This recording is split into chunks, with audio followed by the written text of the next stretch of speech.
Goeiemorgen, goeiemiddag, goeienaand. If you are Afrikaans, then you would understand that. And if you're not Afrikaans speaking, that just meant good morning, good afternoon, and good evening. And welcome back to my channel. I am stoked to have you here for another installment of Getting to Know Chamonix. Yes, we are almost 3/4 through, we're definitely 2/3 through the month of April. And today is the Thursday, the 22nd of April, and I'm going to share with you all about why I love Australia, or rather, the 5 best things for me about living in this amazing country. Absolutely love it here.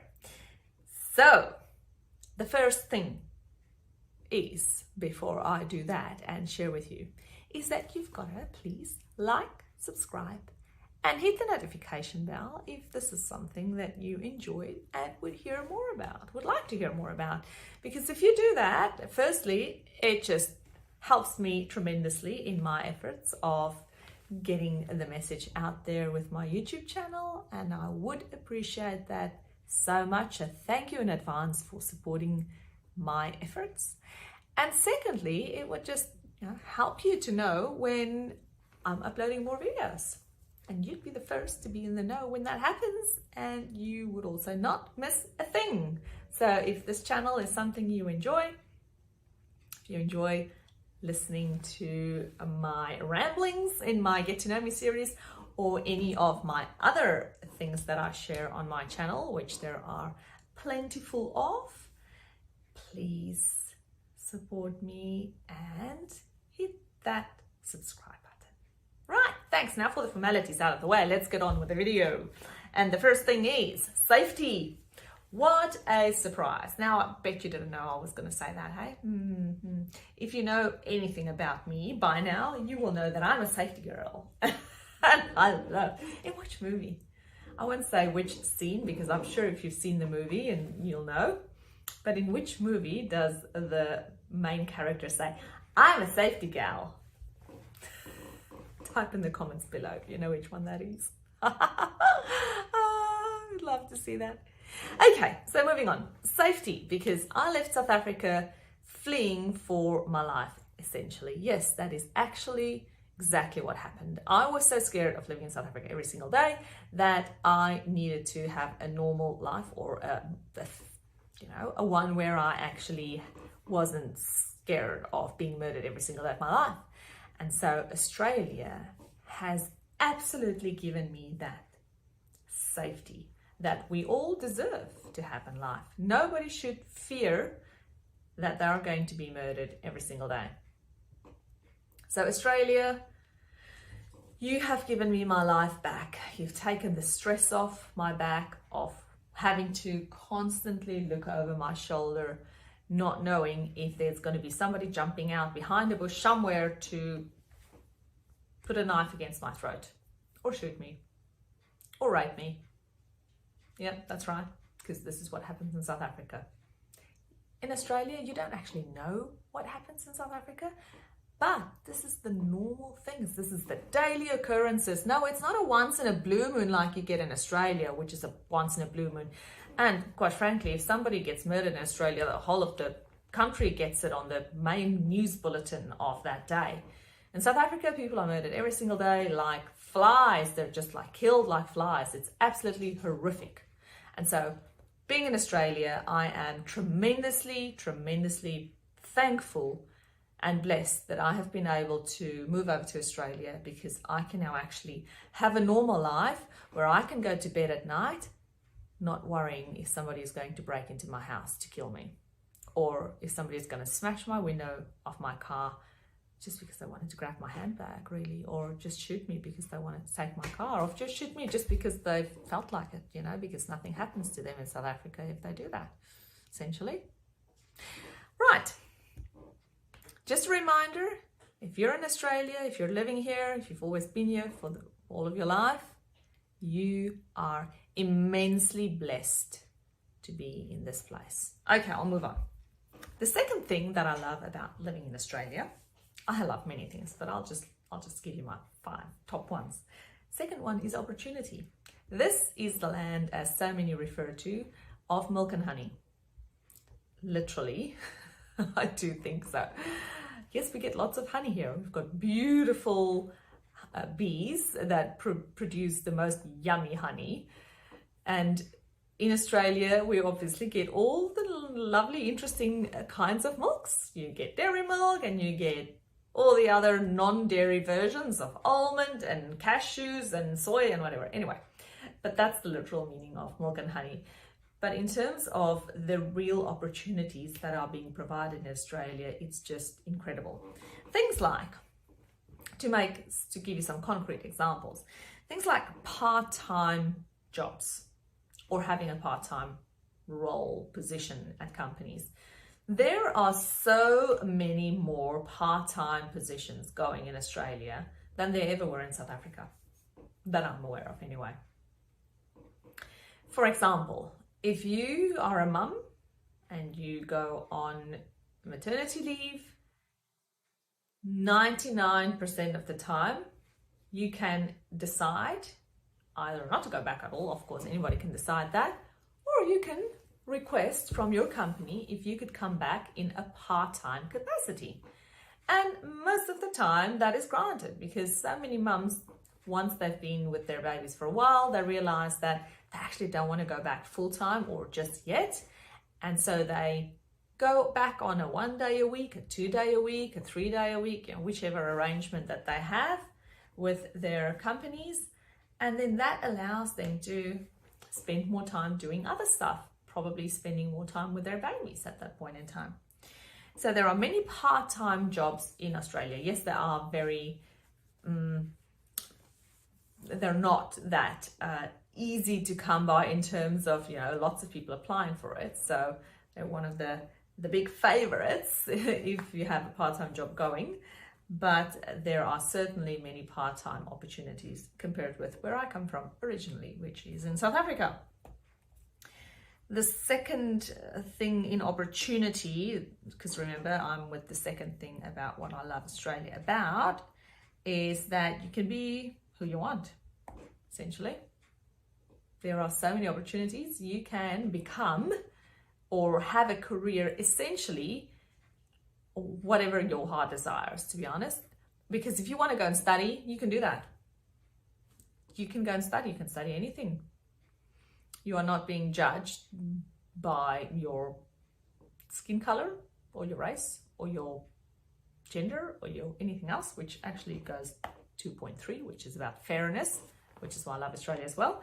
But just to add to point 2 of you can be who you want to be, Australia has so many support structures in place and help and educational slash informational kind of systems or sessions that they provide you, structures that if you wanted to become a hairdresser tomorrow, then the sky's the limit. You can just go and study hairdressing. Or if you have a midlife career crash and you want to do something else, you just do that. You reinvent yourself. You go and start something new. I have seen this time and time again where people get to a certain stage in their career and they're just like, that's it, I've had enough of this one. I don't want to do something else. And they change. They go back to uni or back to TAFE or college or wherever it is that they want to be, or they take up an apprentice, or they start their own business because they can. This is amazing. Australia has so many support structures in place to help you become who you want to be. And your limits are only determined by your own imagination. Okay. The third thing, as I mentioned earlier, what I love about being in Australia is the fairness. Again, no discrimination. Skin color, gender, ethnicity, whatever else you want to do it, disability, you name it. No. This is not a land of discrimination. And that makes it a very fair place to be. I cannot necessarily say the same of where I'm coming from, because unfortunately there, your future career, your progress, your progression at work your bonuses very often of what you earn and where you are allowed to go and jobs you're allowed to apply for are not based on the skills that you necessarily have, but they are very often based on who you are, what kind of gender you may have or may not have, although lo and behold, it's, people won't like that I say that, but I've seen this happen in South Africa, that discrimination is still very rampant there.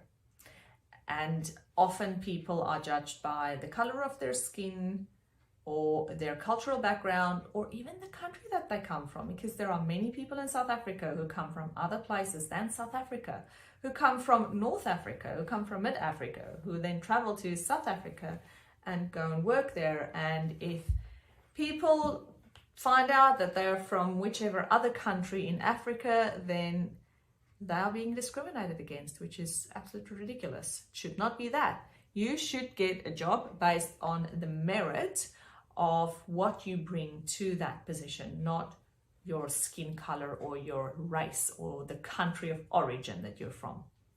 So Australia does not have that. Australia is fair. Fair dinkum is what they say. And that's why I love Australia.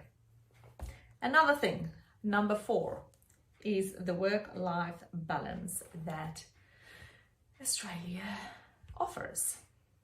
Now this you can see in so many ways in Australia. You can see it through policy development, and I serve and have served and still serve on many committees, councils, boards where policy development very obviously take into account work-life balance. So people should be able to work in circumstances that allow them to also have a work-life balance. One of the organizations that I used to work for in the past had a policy, for example, whereby if you wanted to go and exercise in your work hours, then if you gave, let's say, half an hour of your own time, then you could take half an hour of your work time, and then you could have an hour of exercising. So you were given pasela, free, gratis, well, gratis, gratis. You were given for free 30 minutes of your work day every day to go and spend on being fitter, because they recognize how important it is to be healthy and fit. And in the long term, how much better it is for that organization to have healthy individuals, because they would then have less sick days. What a surprise, that this would be like that. So work-life balance, I can see that in policy development, in things like leave. So it's also part of policy really, but types of leave. In Australia, if you have a baby, then you get maternity leave, of course. And so you are not only get maternity leave, but you also get paternity leave. So if mum doesn't want to take the leave, then dad can take it.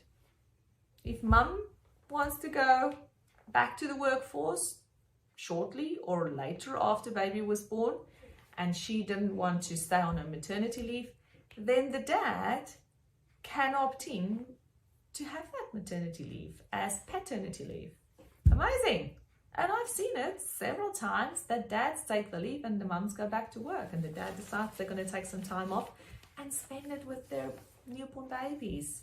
What a beautiful thing it is to do. I just think it's absolutely gorgeous for dads to also take that time off and spend it with their newborn babies or with their young children. Other things like work-life balance that I can see in Australia are when you're working for a company and say, for example, your child has a school performance. More often than not, they are flexible around allowing you as a parent to go and attend your children's event, because how else are you going to be able to attend it if it's during work hours? So they might come to an arrangement with you that, say, for example, for that day, you might start work a little bit earlier and then you get all your hours in before your child's event, which might be, let's say, at 4 o'clock in the afternoon. And so then you can leave work at 3 o'clock to be there in time at 4 o'clock, and you can still be a part of your child's school event. Or things like when your children are sick, amazing support for parents whose children get sick, because what else are you going to do? Your child is unwell. You have to go and look after your child.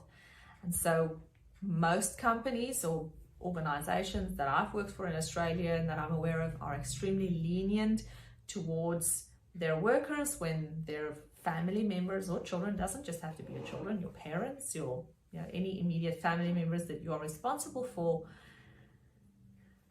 is unwell or are unwell, and you need to go and help out. Compassionate leave as well. There's always compassionate leave built into the work contracts. Then another way that the work-life balance comes to the fore in Australia is with something like called the family benefits. Now, we have a department organization called Centrelink, and Centrelink is a government institution. No, it must be an organization. How do we, let me know in the comments below what's the exact correct way to refer to Centrelink. But Centrelink is a government department, shall we say, that looks after the social / financial support for families and those kind of social support infrastructure that we need.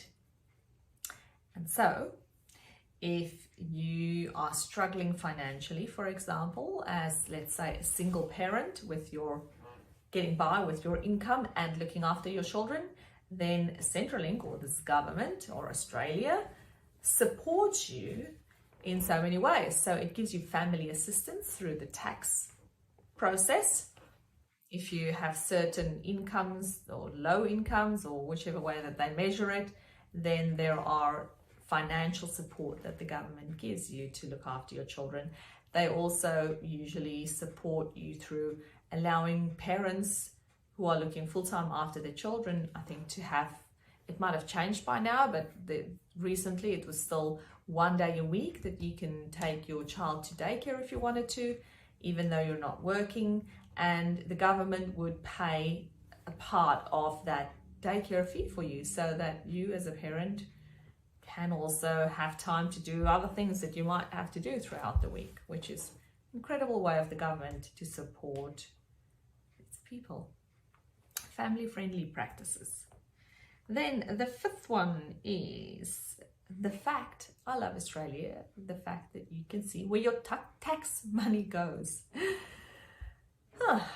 We have taxes to pay in Australia, as you do have in South Africa and everywhere else in the world. Well, most places anyway. There are taxes in some shape or form. Get different types of taxes, but for the majority, or really for all of the taxes, to be honest, in Australia that we pay, I can see where my money goes. If I pay my money, my taxes to the local government, we call it the rates. Sorry for that sound. If we pay our rates, we see the result of the rates that we paid for, because the roads are in a good condition, they're upheld. The area gets new facilities for, say, youth. If there is a desperate need for more entertainment for primary school age children, and studies are being done about what those specific needs are for that specific suburb, then more often than not, there will be something built that will support those needs or meet those needs. For example, a skate park, if that's something, if you've got an area with lots of young children who needs entertainment or needs somewhere to go and burn some energy. Or if we need more sport facilities, there will be a study done usually, plans drawn up, community consultation, very important aspect of the process. The community needs to be asked exactly what they need and how the plans meet or don't meet their needs, and then more consultation, and then find something that works for most people or the majority. And you can see, if you pay your rates, where the money goes. Now, unfortunately, in South Africa, 90% of the time, we struggle to see where our money went that we pay for our rates. It's almost like, you pay it and it's like, disappeared in thin air. That's my experience of rate paying in South Africa. In Australia, we see the dollars. So we pay a good amount of tax, but I will pay tax any day if I can actually see the return and what happens to our tax money. We also have a very, very good health system in Australia, public health system, which is called Medicare, and that again is mostly funded by taxpayer money. So if you have to go to a public hospital in Australia, you will be in amazing hands. We have been in public hospitals more times than I can remember. And every time the service has been tremendous. We have just been in the utmost best care of the best medical personnel. And again, didn't cost us a cent directly, but indirectly we pay for it because we pay tax in Australia. And that's one of the things that our taxpayer funds, where our taxpayer funds go to. So there you have it, the 5 best things for me about living in Australia. Which one did you like the most of the 5 that I mentioned? Or is there something else that you like more about living in Australia? Let me know in the comments below. It would be really interesting to see different perspectives on it. There are more things that I like about living in Australia, over and above only the 5 that I've mentioned, but these are my top 5. And so if you've made it to the end of this video, 22 minutes into our live stream, I thank you for your time and for your attention. And I'd invite you to come back on another day, hopefully not a rainy one, or maybe if you need rain in your area, on a rainy one, to come and listen to the next installment of Get to Know Chamonix. And I'm just looking at my schedule here. And that would be tomorrow, the 23rd, and I'm going to tell you who I would love to have coffee with and why. That's going to be a very interesting one. I really suggest or invite you to come back for tomorrow's live stream, because I think you'd find it quite interesting. All right, hit the like button, subscribe, share, do the things that you do. And I appreciate your support. I appreciate all the comments and the love that I've been receiving so far about me doing this series.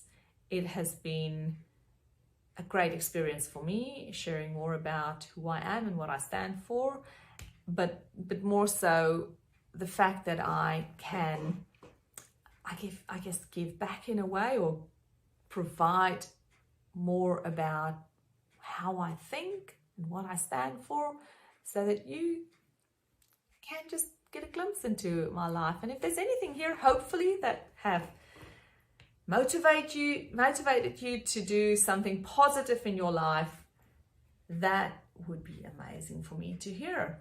I would just be so stoked if I can, in a way, influence you positively. So if that's the case for you, please hit "That's me" in the comments below. Thanks for watching. I'll leave you now to go and grab a nice cuppa if you haven't had one yet, because I'm certainly going to get one now. See you tomorrow. Bye bye. Tot ziens. Lekker slaap, lekker eet, lekker dag. Tada.